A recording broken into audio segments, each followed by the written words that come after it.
દર્શક મિત્રો, મહામંથન મંતવ્ય ન્યૂઝમાં આપનું સ્વાગત છે। હાલ જે ગુજરાતભરમાં અલગ અલગ જિલ્લાઓમાં ડિમોલેશનની કામગીરી ચાલી રહી છે। લોકોના મકાન તોડી પાડવામાં તંત્ર તરફથી આવી રહ્યા છે, તેમનો આસિયાનો છીનવામાં આવી રહ્યો છે। તેને લઈને કરશન બાપુ ભાદરકાની પીડા દુઃખ ઉભરાઈ આવ્યું છે। તેઓ ભાવુક થયા છે અને સમાજને તેમણે અપીલ કરી છે। તેમણે કહ્યું છે કે ચૂંટણીના સમયે નેતાઓ મત લેવા માટે આવે છે ત્યારે કહે છે કે હું આ ધર્મમાંથી આવું છું, આ સમાજમાંથી આવું છું, હું આ જ્ઞાતિમાંથી આવું છું, પણ જ્યારે ડિમોલેશનનો મામલો આવે છે ત્યારે કોઈ સમાજ કે કોઈ ધર્મના લોકો છે તે ફરકતા નથી। ત્યારે જે વ્યક્તિનું ઘર તૂટે છે ડિમોલેશનમાં, તેની મનોસ્થિતિ વિશે કરશન બાપુએ વાત કરી ને કહ્યું કે તે વ્યક્તિ માનસિક રીતે આર્થિક રીતે પડી ભાંગતો હોય છે। ત્યારે આવા સમયમાં સમાજના જે લોકો છે તેમણે આગળ આવવાની જરૂરિયાત છે। થોડું ઘણું દાન કરીને તેમને ઘર બનાવી આપવું, ફૂલ નહીં પણ ફૂલની પાકડી સમાન મદદ કરવી, તે માટેની પણ તેમણે આ બાબતોને લઈને વાત કરી છે। કરશન બાપુ ભાદરકાનો એ ભાવુક થયેલો વિડીયો સામે આવ્યો છે। શું સૂચનો તેમણે કર્યા છે તે સાંભળો। સૌને રામ રામ। આજકાલ બુલડોઝર ફરવાની વાતો અવારનવાર ન્યૂઝમાં આપણે સાંભળતા આવીએ છીએ। મકાનો પાડી નાખવાની વાતોને આપણે સાંભળતા આવીએ છીએ। લોકોની આંખમાં જે આંસુ છે એ આંસુને આપણે જોતા આવ્યા છીએ। આજે જે લોકો બુલડોઝરો ફરે છે અને બેઘર બને છે, ભલે તંત્ર એનું કામ કરે, ક્યાંક ને ક્યાંક દબાણમાં હોય તો એ રીતે કરે, દયા વગર કરે, પણ જે આમાં ક્યારેક એવું થાય છે કે સૂકા વાહે લીલું પણ બળી જાય છે। પેઢીઓથી લોકો રહેતા હોય છે, પણ ક્યાંક કાગળમાં કાચું કપાણું હોય, ડોક્યુમેન્ટ્સમાં જે તે વ્યક્તિ શિક્ષણના અભાવે અથવા માહિતીના અભાવે કાચું કપાણું હોય અને બેઘર બની જાય છે।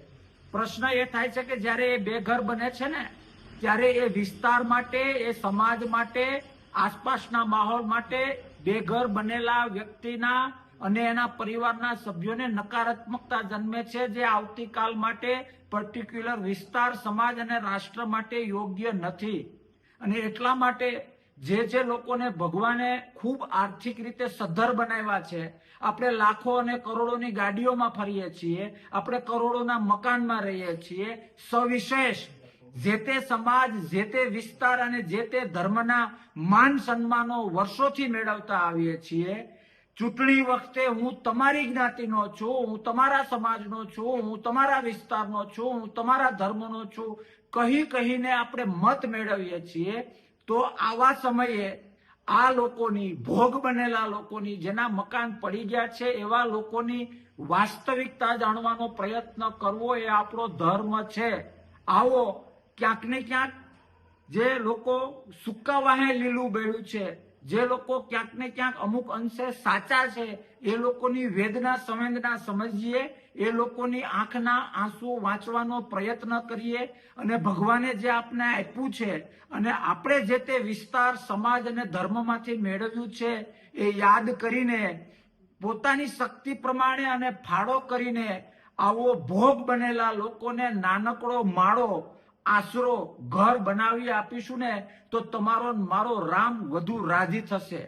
તંત્રએ ભલે જે કરવું હોય કરે, દબાણ હટાવે તો ભલે હટાવે, રિપીટ કરવું, દયા વગર કે કોઈની વેદના સંવેદના સમજાવ્યા વગર પાડવું હોય તો ભલે પાડે, પણ ક્યાંક ને ક્યાંક વિસ્તારમાં એ લોકો દ્વારા નકારાત્મકતા, સમાજમાં એ લોકો દ્વારા નકારાત્મકતા, રાષ્ટ્રમાં એ લોકો દ્વારા નકારાત્મકતા ના આવે એટલા માટે તપાસ કરવી ખૂબ જરૂરી છે કે જો એમાં ક્યાંય સત્યનો રણકો હોય, એના આંસુમાં વાસ્તવિકતા હોય, એની વેદના અને સંવેદનામાં ખરેખર ભોળપણ અને સત્ય હોય અને ભગવાને જો આપને આપ્યું હોય તો બધાને બે હાથ અને ત્રીજું માથું જોડીને વિનંતી કરું છું કે જો આપણે એને આશરા ધર્મ નિભાવવા માટે એને ક્યાંક આશરો બનાવી આપીશું, નાનું એવું મકાન બનાવી આપીશું, ફંડ ફાળા કરીને જે કંઈ થઈ શકે એ રીતે એને સહાય કરીશું ને તો આપણો રામ વધુ રાજી થશે। અને તો જ જે સમાજ, વિસ્તાર અને ધર્મના નામે મત માંગીએ છીએ ને એ વેલિડ ગણાશે। જે સમાજ, વિસ્તાર અને ધર્મમાંથી જે માન સન્માન મેળવીએ છીએ ને એ વેલિડ ગણાશે। આવો સાથે મળીને એક નમ્ર પ્રયાસ કરીએ કે ક્યાંક ને ક્યાંક કોકની વેદના, કોકની સંવેદના, કોકની આંખના આંસુ વાંચીએ અને આપને કુદરતે જે આપ્યું છે એમાં શક્ય આપણે એને મદદ કરીશું તો હું ફરીથી કહું છું, ધર્મનું રક્ષણ થશે, સમાજ જ્ઞાતિનું રક્ષણ થશે, વિસ્તારનું રક્ષણ થશે અને જે નામે આપણે મત માંગીએ છીએ ને એ યથાર્થ સાબિત થશે. બધાને બે હાથ અને ત્રીજું માથું જોડીને વિનંતી કરું છું કે શક્ય મદદ કરીએ અને કોઈ ભોગ બનેલાની આંખના આંસુને લૂસવાનો નમ્ર પ્રયત્ન કરીએ. જય હિન્દ, ભારત માતા કી જય. મને ભરોસો છે જો આપણે આ કરીશું તો આપણો ભગવાન આપને વધુ આપશે. આપણે સાંભળ્યા હતા કરશન બાપુ ભાદરકા, જેઓ કોંગ્રેસના નેતા છે ને આમ આદમી પાર્ટીના તેઓ પૂર્વ નેતા રહી ચૂક્યા છે. ડિમોલેશનની બાબતને લઈને તેમણે જે લોકોની વેદના હોય છે, પીડા હોય છે, દુઃખ હોય છે, તે દુઃખ ઉજાગર કર્યું છે ને સાથે જ તંત્રને પણ આડે હાથ લીધા છે. તંત્ર અવારનવાર જે ગેરકાયદેસર હોવાનું કહીને કેટલાક મકાનો છે જ્યાં વર્ષોથી લોકો રહેતા હોય છે ત્યાં ડિમોલેશન કરવામાં આવતું હોય છે. તે બાબતે કરશન બાપુએ પોતાની વેદના ઠાલવી. દર્શક મિત્રો, આવા જ અવનવા વિડીયો સાથે આપને માહિતગાર કરતા રહીશું, એટલે મહામંથન મંતવ્ય ન્યૂઝ જોતા રહો.